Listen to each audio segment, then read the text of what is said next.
Welcome to Real Men, Iowa. We are back. We're going to talk about failure today. Failure. Woo. Funny thing about that is this is our second time to record this very topic.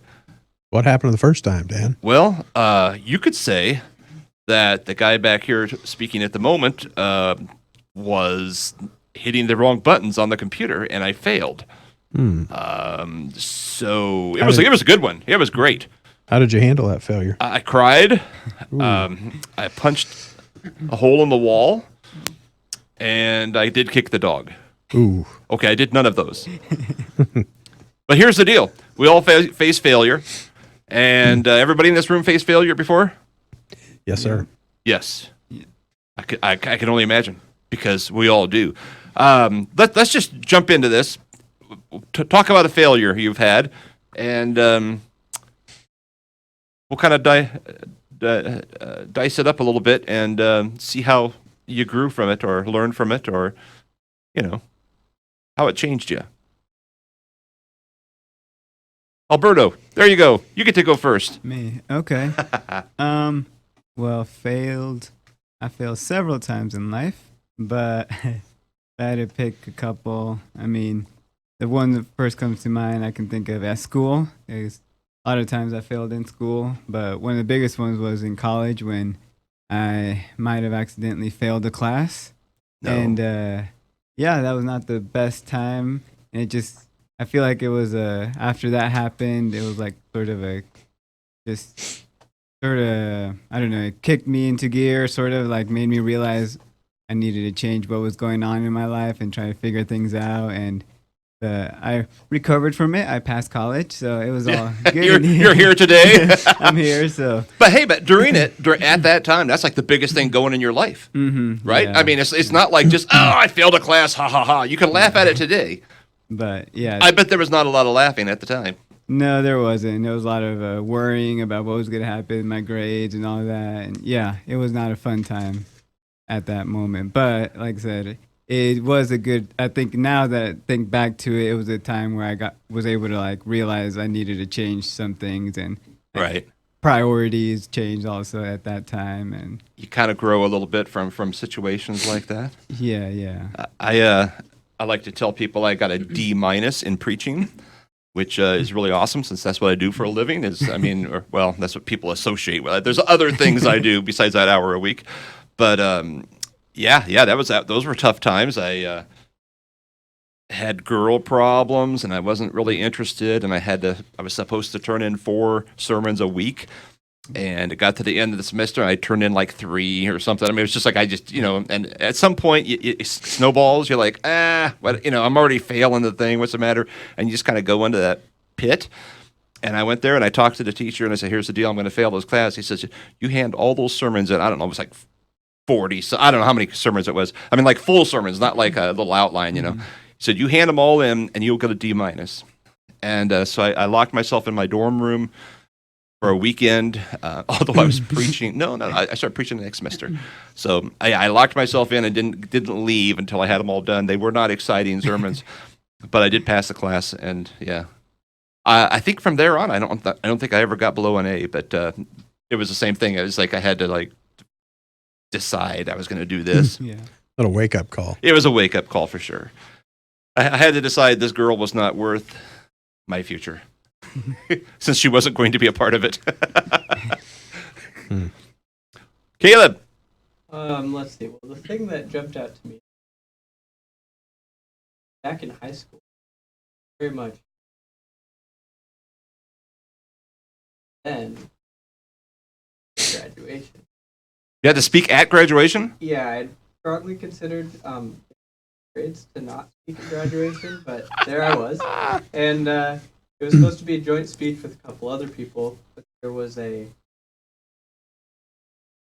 have been, and our elective speech had been rewritten, not given. It was on the thing, on the podium, and I decided to be stubborn and give my speech that I'd written from memory that I hadn't memorized. And no.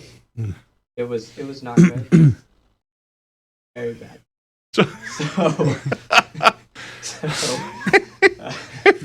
So, I mean, you got your diploma. I did. They decided that no one cared what I said.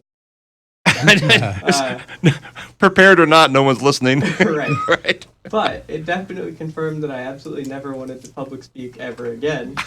And then somehow ended up talking in front of 2 weeks. Here we are. Yeah, yeah. You have 2 youth groups. Yeah, I do. So you took a failure and God did some good stuff with it. Ken, Yeah. golden child, you have never failed. Yeah. I was thinking about failures today, and I was going to let you guys know whether I could make it tonight or not by noon, and I didn't. And you sent out a message saying, "Are you going to make it?" I said, "Yeah," but I forgot. And there was a little bit of back and forth about failing today to let you guys know that yeah, I'd be here. So I was just kind of thinking about my comment back was, yeah, I fail regularly.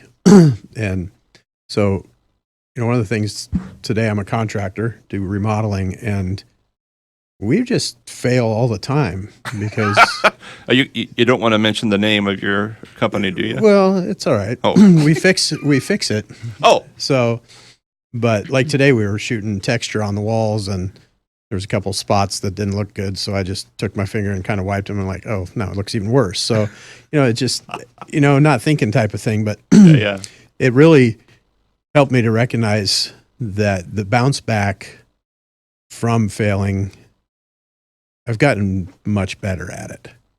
And, I look back on my life at some real failures, some big failures, not just everyday little stuff, but had a business in 2008, spring of 2009 that failed, and we had to shut it down.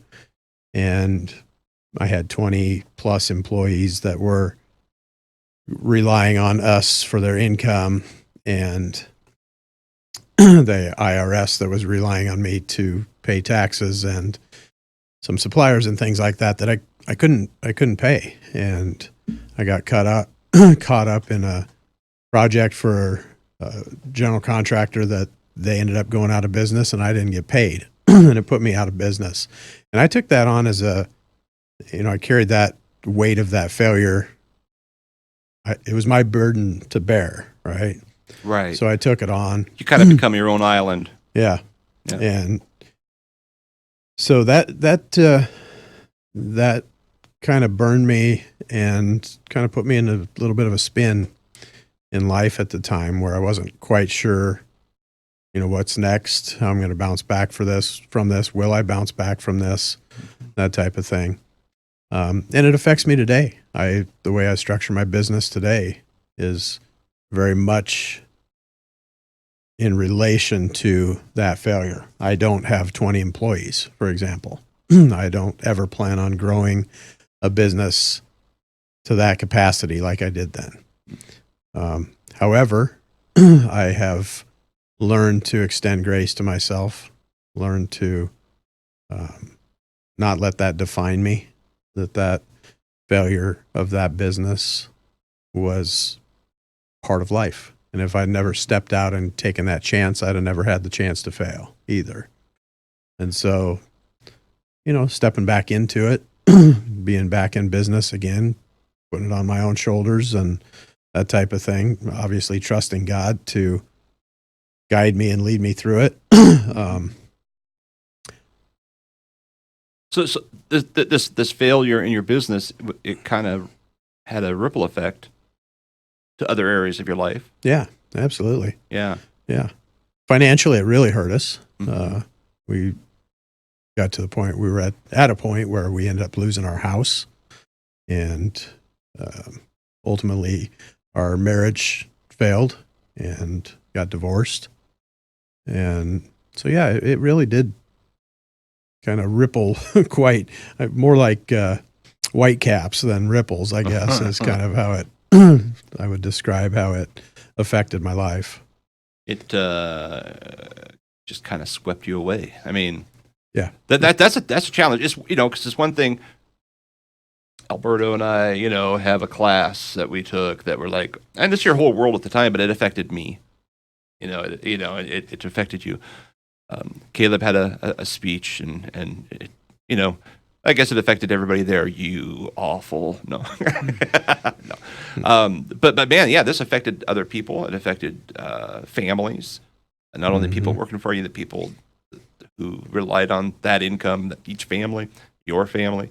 So I guess the big question is, what do we do? We all fail. Everybody fails in things. And how do you, we all mentioned getting better from it. Like, I mean, that didn't just happen accidentally.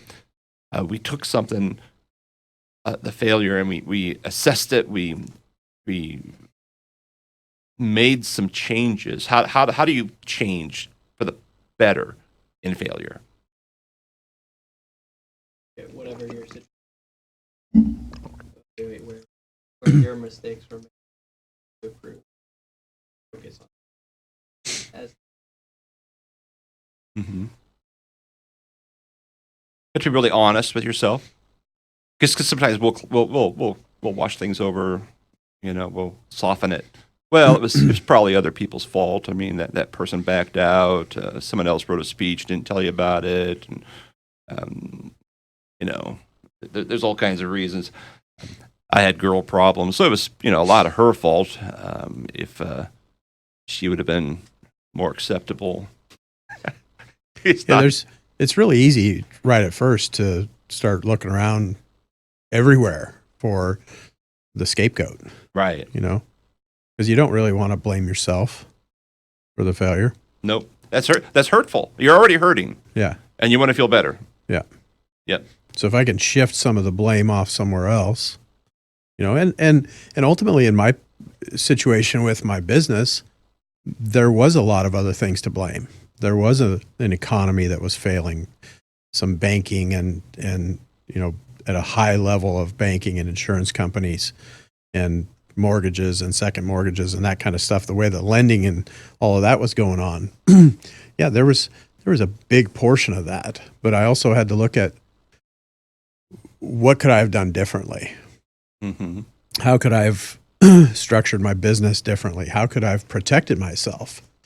Had I was living high on the hog. Had adapted a lifestyle to meet up with as much money as I could take out of the company for my salary. That's the way I lived. And when things came crashing down, I didn't have any money to back up on.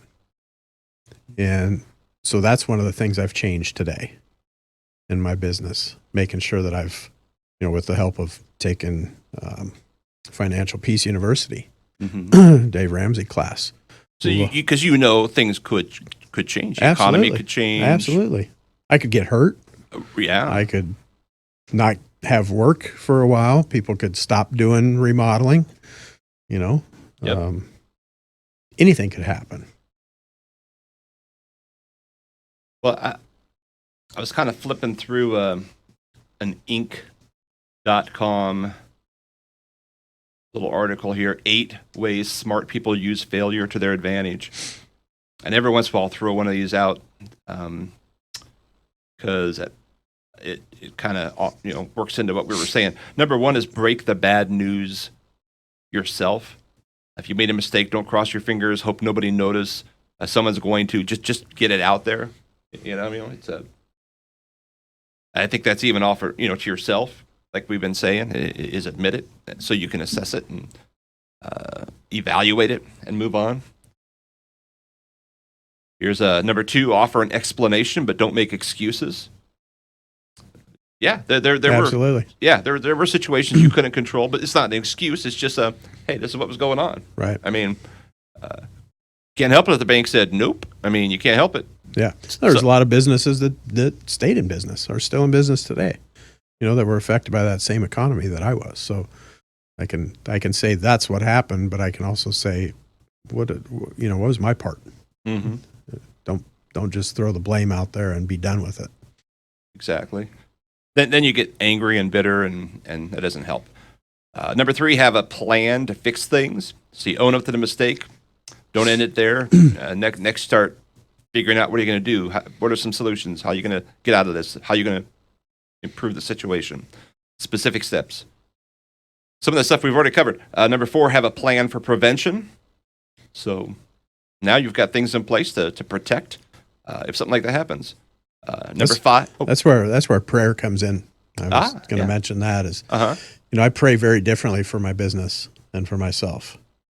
For example, right before we started recording tonight, I just met with a couple that I'm starting a job next Wednesday, December 18th, 1 week before Christmas. And about 2 months ago, I started praying that I would find a job that I could do over Christmas and New Year's, because nobody wants you in their house while they're trying to celebrate Christmas and entertain family and guests and that type of thing. And people just really stopped doing projects. So what I started praying for was either a basement finish that we're out of the way, or a vacant house that, we could come in and they're not even living there. And that's the case here, where they've already sold they've already bought another house. They've moved into the other house. Now this house is going to be sitting vacant for me to come in and do a bunch of updating so that they can put this one on the market. Nice. So, yeah, and I celebrate that, and I'm Yeah. thankful and grateful for that. And I also recognize that 2 months ago I started praying for that.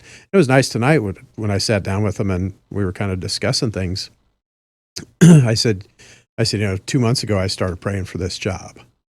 And she looked at him and she said, I don't think we've ever been anybody's answered prayer before. And I said, well, I'm glad that you are, because that works out for me, Yeah. you know? So prayer's huge on how we handle failure and how we prevent future failures. Yeah. Good point. Number 5 says get back on the horse. You take the next class, you do the next speech, jump on the youth group bandwagon, do another job. So, yeah, don't let that stop you. 6 is perspective. The most important factor, handling a failure. People who are skilled at rebounding after failure are more likely to blame the failure on something they did, the wrong course of action, or a specific oversight, rather than something they are. People who are bad at handling failure tend to blame failure on their laziness, lack of intelligence, etc., etc. So, it was the situation. I'll go ahead and go through these other 2. Optimism is number 7. Assume you're going to do better next time. And number 8, persistence. Keep going at it. Keep feeling positive. Keep going forward, and that'll help you through any type of failure. So that's from Inc. magazine. They have all the answers. But Caleb, you dug up some answers that are even beyond. Well, what I was going to say is that that article ties in pretty well with a verse I found. Romans 5, verses 3-5, which is, not only that, we rejoice in our sufferings, knowing that suffering produces endurance, endurance produces character, character produces hope. Hope does not put us to shame, because God's love has been poured into our hearts through the Holy Spirit who has been given to us. And so it starts with that failure there, the sufferings or whatever it may be. That produces on the was talking about maybe, and then endurance produces character, and that's the growth period. That's proving, not repeating. Character produces hope. It talked about optimism. And that's hope. And then, because hope doesn't put us to shame, because why would hope? Hope is because God's love has been poured out. Basically, go back throughout the Bible, and you have all kinds of stories of people who fail and bounce back. Ones you have, Saul was an awful human being for a while there. Right. Persecuting Christians, killing them, and full in life. God stepped in and then he basically flipped it all around, and God used basically. Yeah, Um, yeah. Peter, who failed just once, but over and over while Jesus was, and then even afterwards, that first night, Peter denies him 3 times before he realizes what he's done. Now there's a guy. Think about that. Did he? I suppose he learned from his mistakes, but he just didn't. Sometimes he didn't even think. He just jumped, Yeah, which I kind of like about him. Mm-hmm. he was certainly willing to fail. Yeah. It's like, so I fail. Let's jump in the water, see what happens. Yeah, he's quite the guy. Take Peter, who denied him several times, and greatest examples that we have today. Yeah. What we should be following. There's just 2 Ye- of many examples. Failures that God uses to grow and give them hope, and they can. Mhm. Think of David and Bathsheba, and there were a series of failures there morally. Abraham and Abraham Sarah. hanging out with his sister, so he told the king. Mm-hmm. It's like, no, dude, that's your wife. All of Israel, and they were freed from. Finally got away from Egypt, and Yeah. not too far down the road, they're like, "Hey, we'd rather be back there. This is too hard." A gold calf seems cool. Yeah. I think David gives us a pretty good example of how, because he takes that opportunity, he takes that mistake, and instead of owning it, like those first couple steps, he tried to hide it. Uh-huh. Got someone killed because of it, which Mhm. is a pretty. Then eventually, senses God can. And we look at David as full of it. Yeah. Does God promise us that we won't fail? No.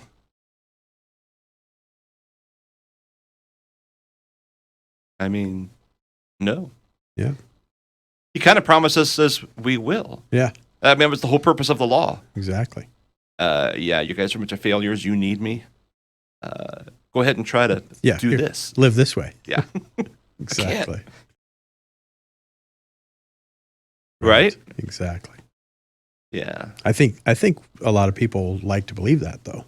If I just give my life over, if I can just make this deal with God, then He'll make sure everything works out for me. Yeah. Or what do you think? Okay, let's flip this a little bit. A lot of our current culture, it gets offended at the thought of, say, a believer saying, man, you're failing morally in this area. They want us to accept them as a non-failure, as you're okay, whatever it is they're doing. It's okay if I steal a burger from Burger King every day because I'm hungry, whatever it is. How does that harm us not owning up to our failure? Well, leaves us in it, for one. Yeah. We're living a lie to ourselves, whether we understand it or know it or not. We're living untruth. And at some point, we'll give an account for that, right? I mean, What was number 6 on your list, on the ink list? let me see if I can dig that And up. and hope will not shame. Perspective was 6. And it talked about how People you who feel are about yourself.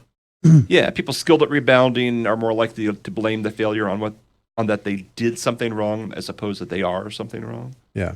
So when you're stuck in it, when you continue to steal that cheeseburger every day from Burger King, at some level, some point in that process, you're going to start feeling pretty bad about yourself.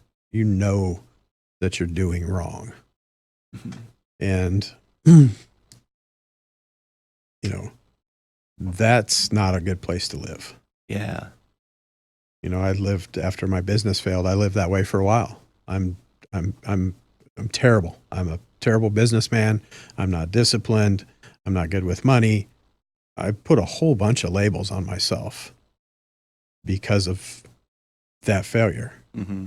instead of finding some perspective And really, it kind of held me in that, even though I was tiptoeing through life very carefully, not to stick my neck out so that I wouldn't fail again. I was kind of still stuck in that failure Right. right away, because I really started beating myself up over it, hanging my head. Not that I have failed, but I am failure. Yes, I am a failure. Yeah. Very ashamed of myself. Yeah. Guilt says I did wrong. Shame says I am wrong. Mhm. I'm not enough. I'll never measure up. Mhm. If you knew me, you wouldn't love me. So let me give you a fake me. Yeah. Yeah. Or the other side of it is I failed. I really should be walking around with my head hanging. You know, people they expect me to just waller in this for a while, and maybe I deserve it, Mm. right? Mhm. You talk about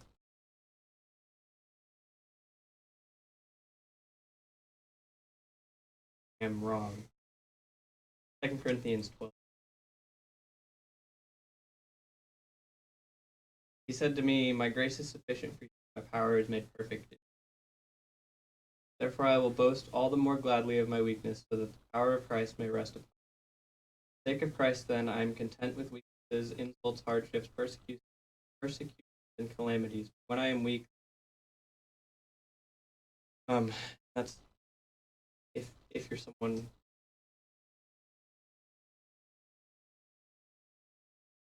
feel like you are the failure. First, really, you don't need the one that's Mhm. not your job necessarily expected to fail. Sometimes grace is sufficient for failure, even when you did something, doing something or wrong, whatever it is. His grace covers that. Mm-hmm. Right. I like to have a group of people around me who are not afraid to call out my failures. I mean, you can't have too many because then it just beats you up. But I like to have at least a couple, three that just have permission to totally nail me against the wall and say, "Dude." And it happens once in a while because I do fail, and usually we have pretty good blind spots to our failure, David, and we need that. So we need that honesty in our lives, for sure. It can be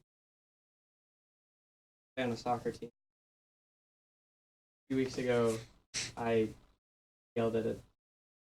Didn't even realize that what I was doing was not a good way to behave. And so one of my friends, who's one of those people that is willing to call me out in the right way, Yeah. came over and called me out, and I had to step back and be like, "Oh wow, I really need to apologize for that because it was not what I should have been doing." And without that person, I wouldn't have noticed at all that I shouldn't have been behaving that way.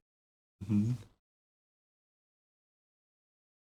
We often do things in the heat of the moment like that we're emotionally engaged in something, involved in something.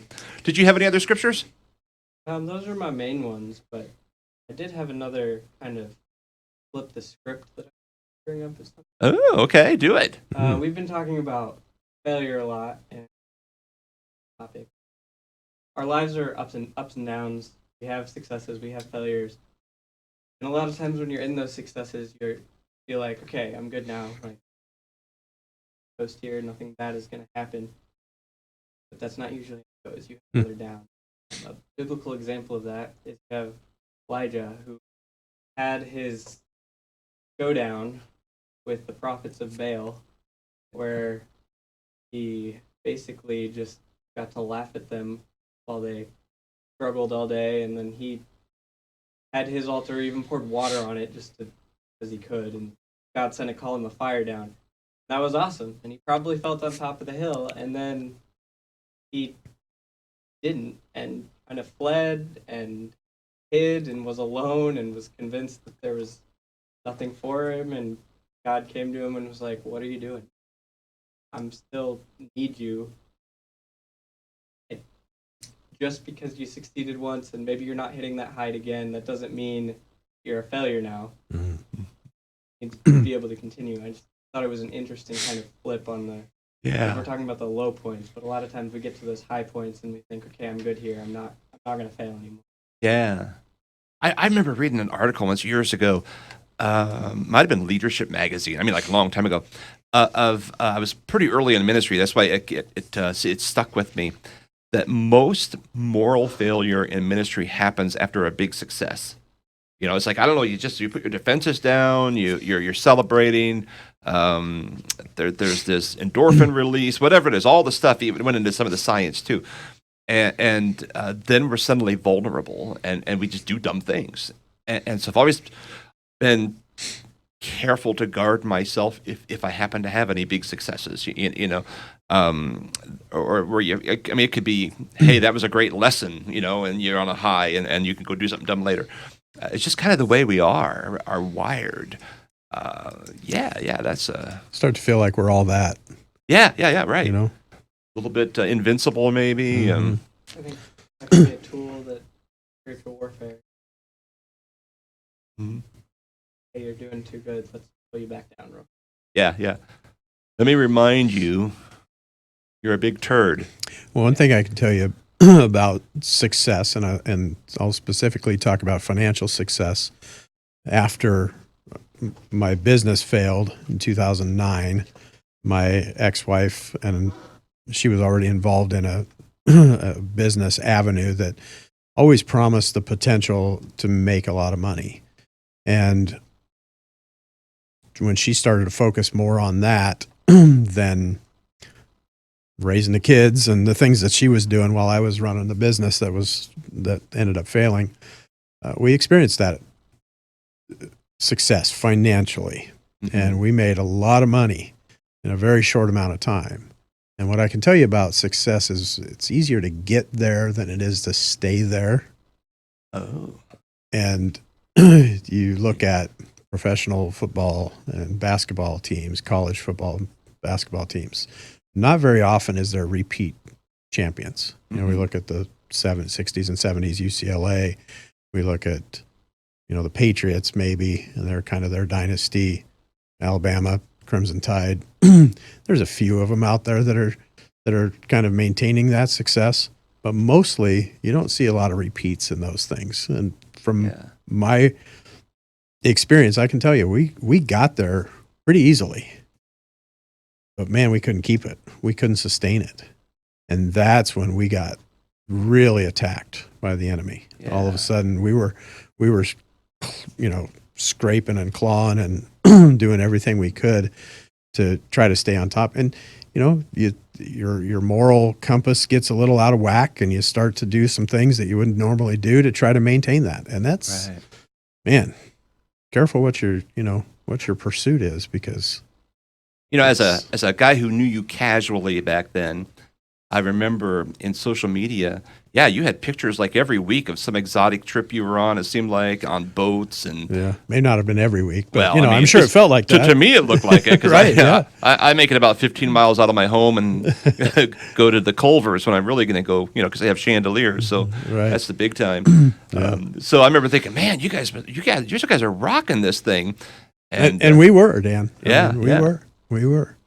wow. You know, but what you didn't see was what it took to get there and try to stay there. The whole maintenance. You know, I was thinking today. I was listening to some sports radio, and it crossed my mind. I think probably one of the hardest jobs in the world has to be a coach, because there's only one coach who's good enough every year. All the others are failures. You can come in second place, and half the fans are like, "Oh, we gotta get rid of the coach. He's terrible."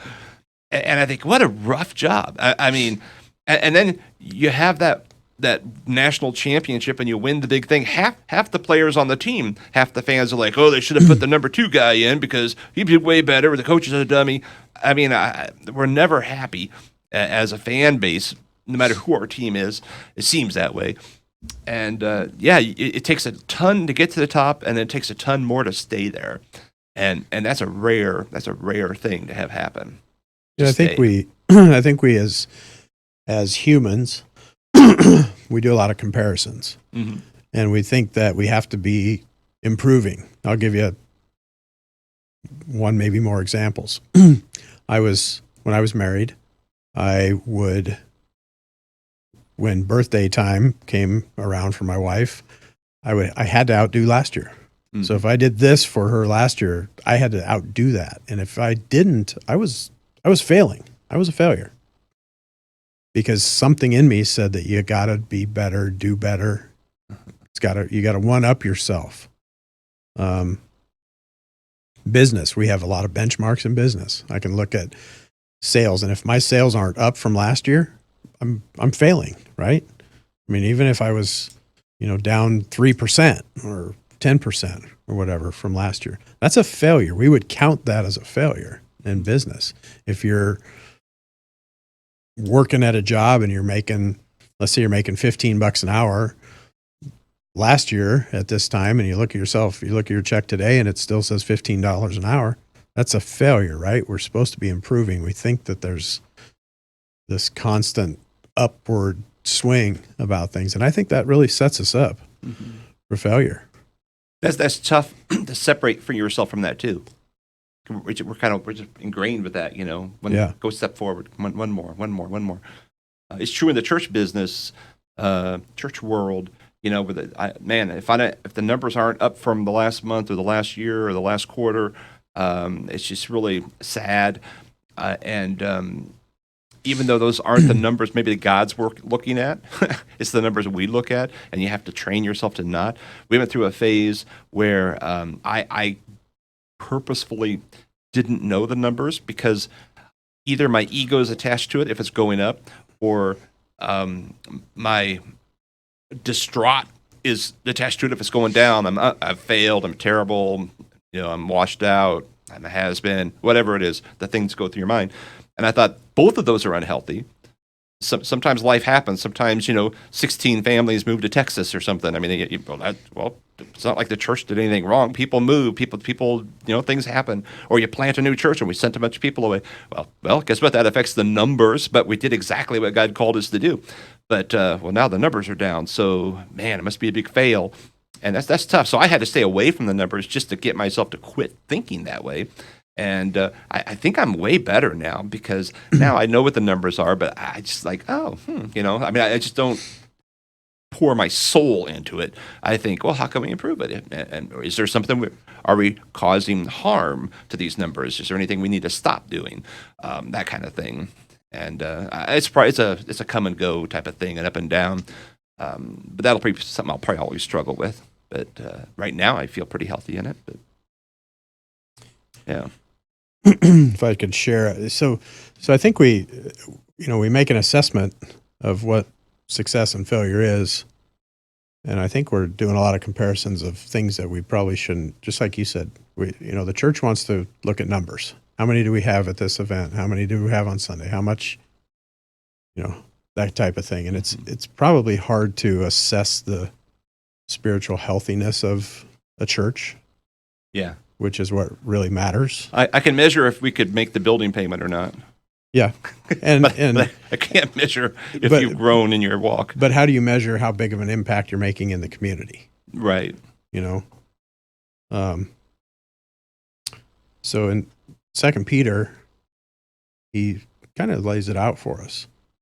And I will say that when I read this the first time and started to really grasp what it says, it was a big relief for me. It was a big weight off my shoulders to recognize that yes, it's a process, that we're just here day by day. I'll just read it. For this very reason, make every effort to add to your faith. So it's kind of a stepping stone of what being a successful Christian, I guess, looks like. For this very reason, make every effort to add to your faith goodness, and to goodness knowledge, and to knowledge self-control, and to self-control perseverance, and to perseverance godliness, and to godliness mutual affection, and to mutual affection love.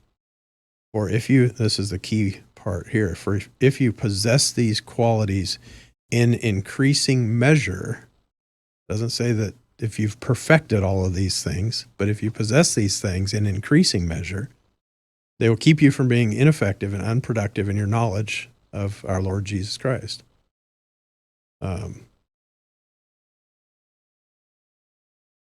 It's a relief to look at life and say, okay, this is really where I want to measure my success or my failure. Do I possess these qualities in an increasing measure? Am I adding to my faith knowledge? Do I know Jesus more now than I used to? Am I able to persevere through struggles and trials and failures and successes? Can I persevere through that? Am I living my way in a brotherly kindness type way? Am I treating others with dignity and respect?